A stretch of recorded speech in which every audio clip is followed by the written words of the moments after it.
I just wanted to share with you 4 stories,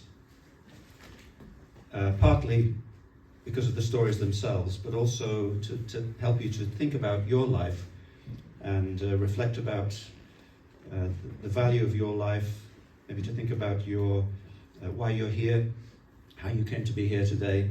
Not just that you woke up this morning and drove here or got the bus, but how we are here today all together. That it's not just a coincidence.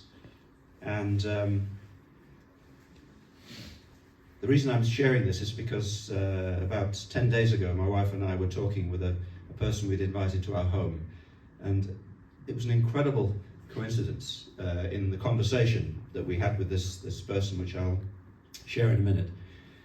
But it made me think quite deeply about certain things that had happened in my own life and my own ancestry with my parents or their parents, my grandparents, and so on, which must apply to all of us, going back in your ancestry, how your parents met or how your grandparents met, or even if you think about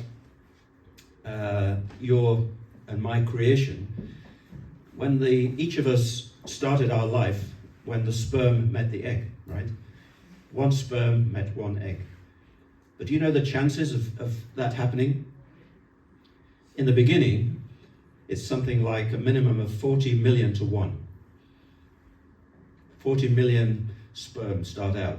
By the time they get to the egg, it's maybe a couple of hundred. And of course, then ultimately, one sperm meets one egg. And that's why you're here. So you could say it's a coincidence, but I think it's more than that. There's a divine hand at work in each of our lives, which allow us to be here. But when you start to think about it, it can be a bit scary, but also it's incredible to think of the fact that we're here like this together, and the divinity behind each of your and our lives that allow us to be here together this morning. It's incredible. So I'll just share 4 stories with you from my experience, and 3 of them relate to my parents, and 1 is to do with an airport. But if I show you a picture,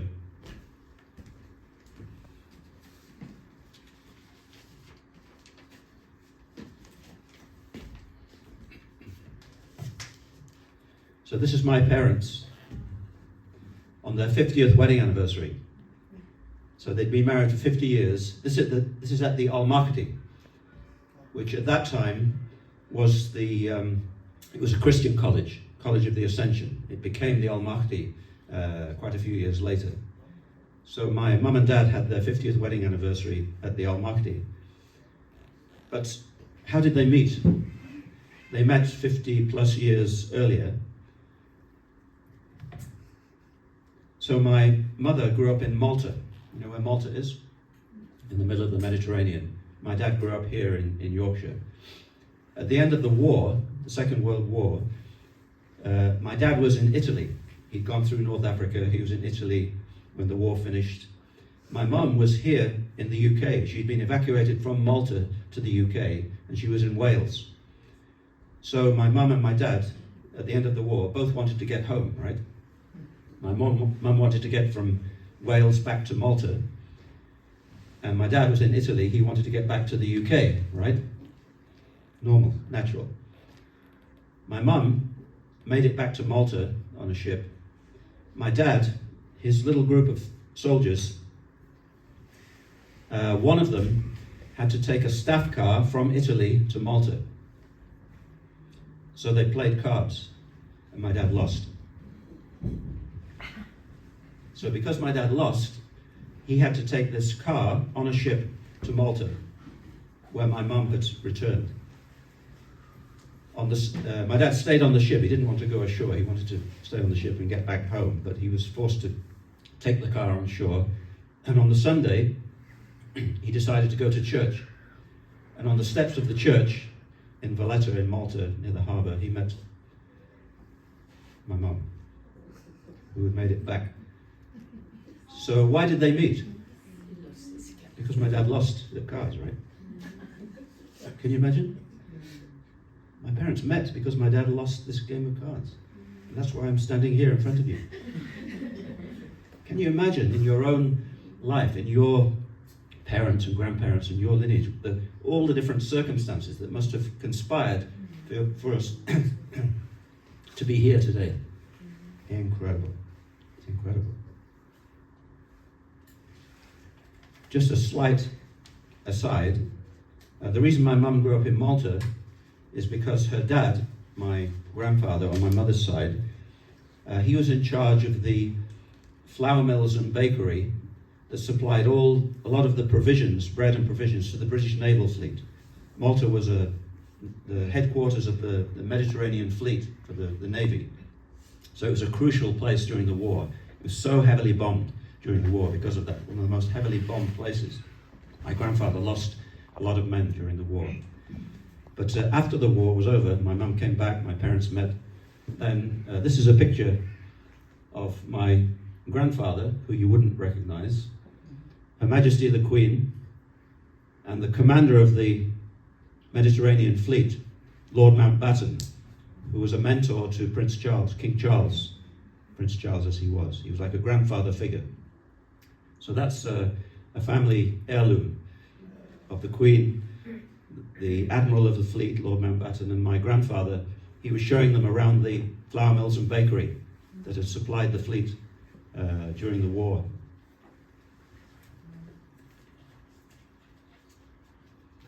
And if you remember, Patricia got an award, and then we wrote a letter to the King, and he wrote a beautiful letter back thanking all of us for our peace activities in the West Midlands. That's extended to all of you and all the good things that you're doing. He said, please convey my best wishes to everybody who are meeting together and doing good things in the community. So that's the first story of how my parents met. Second story also involves my parents in that after we spent 7 years in America, Patricia, myself, and 3 of our children were born there, we came back to the UK. That's another story, how we came. But my parents arranged for us to stay in what's called the Methodist Overseas Guest House in the Celio colleges, where students from all over the world were staying in order to study in the Celio colleges. So they arranged for us to stay in flat number 7 in the Methodist Overseas Guest House. And we stayed there for a short time before we moved out into our own accommodation. Fast forward 4 years to 1995, and I was invited to go on a youth project in Kerala. You know where Kerala is?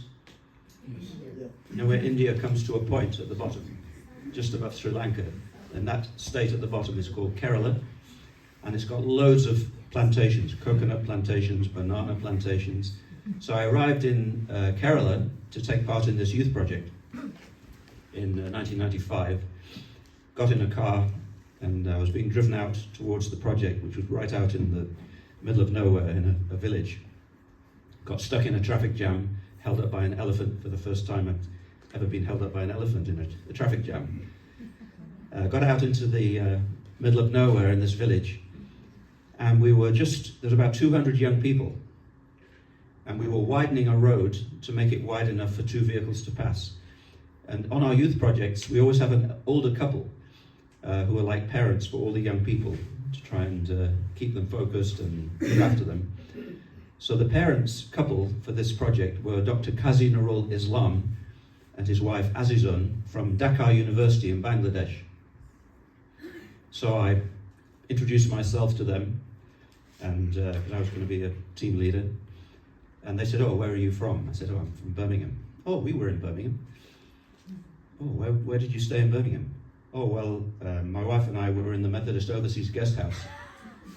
I said, "Well, we stayed in the Methodist Overseas Guest House. We stayed in Birmingham." And they stayed in the Methodist Overseas Guest House about 6 months before we arrived from America. They said, "Which flat were you in?" I said, "Oh, flat 7. We were in flat 8. So flat 7 and flat 8, they left Birmingham 6 months before we did. And we meet each other right out in the middle of nowhere in the coconut plantations of Kerala. Can you imagine? Just a coincidence? Or maybe the divine hand is in there somewhere. The third experience, which happened recently that I referred to a couple of weeks ago, also involved my parents a little bit. So in the year 2000, our third daughter, Natasha, she had a very bad accident. She was thrown from a horse and she almost lost her arm. It was fractured here and here and here and here and here, about 10 fractures. And we thought she would lose her arm, but somehow a surgeon managed to put it all back together. And then we came back to this was in Belgium, we came back to the UK, and she had 5 operations at the Children's Hospital in the city centre. And one of the doctors who was helping us through that whole process was called Reverend Dick Rogers, Mr. Dick Rogers. He was helping the consultant. And we made friends with him because he helped us so much. And we lost touch with him. And we met him again at St. Martin's in the Bullring. He'd become a minister. He'd left the medical profession to become a minister. So his father, Dick Rogers. So we decided to invite him to our house to catch up. So 2 weeks ago we met in our living room and we were chatting together, and he was sharing about his journey, and we mentioned the Celio colleges, and he said, oh, I live near the Celio colleges. And we said, oh, where did you live? He said, oh, on Witherford Way. It's just where you go down the hill from the Celio colleges towards Northfield. Oh, Witherford Way. My parents, they lived in a house in Witherford Way. He said, what number? I said, well, number 1 Witherford Way. He said, that's where I live. So he lived in my parents' house in the early 80s for a few years, and then it was sold, and then my parents bought it towards the end of the 80s. He lived in the same house as my parents. Can you imagine? Just a coincidence?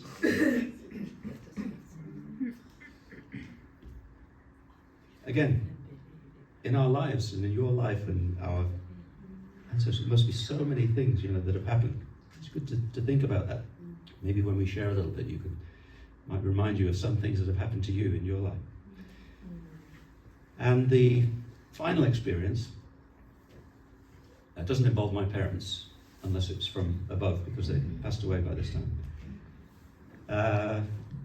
About 7 or 8 years ago, then our co-founder, Mother Moon, was coming to Vienna to speak to our European congregation. And so we decided, Patricia and myself, we'll book our tickets early to make sure we try and get a cheap flight from Heathrow to Vienna. So we booked our ticket, got a good price, good flight. And we'd arranged to fly on the Friday morning.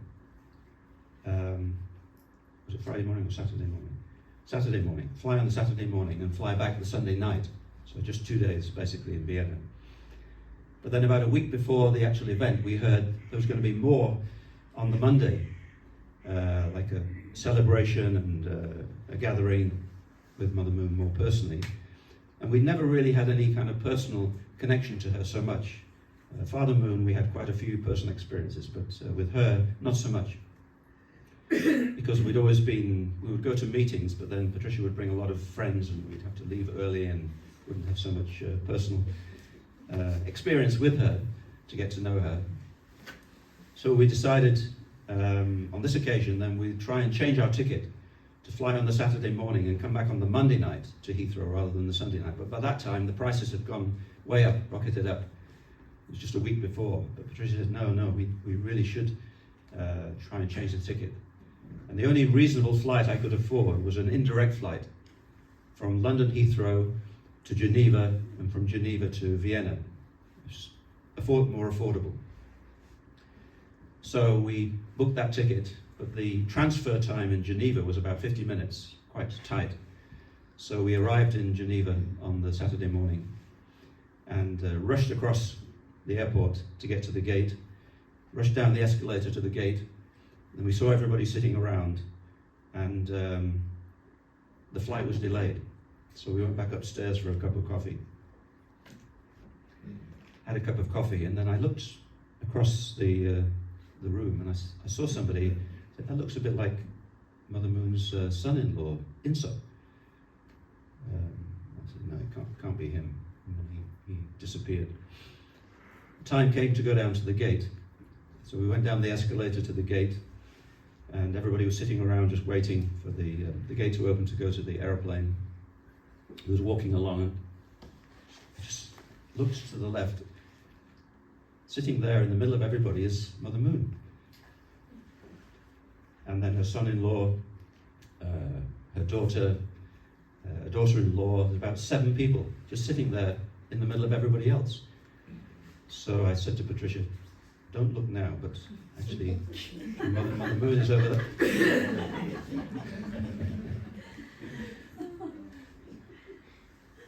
So we kind of didn't want to disturb their little group.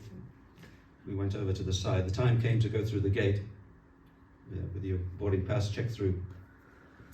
So I gave my boarding pass and went through. I was waiting for Patricia to come through, and there was a bus waiting there to take us to the plane. So I was waiting for Patricia to come through, and I just turned around, and Mother Moon was standing right next to me. So I said, "Oh, Mother, it's so wonderful to have you here in Europe.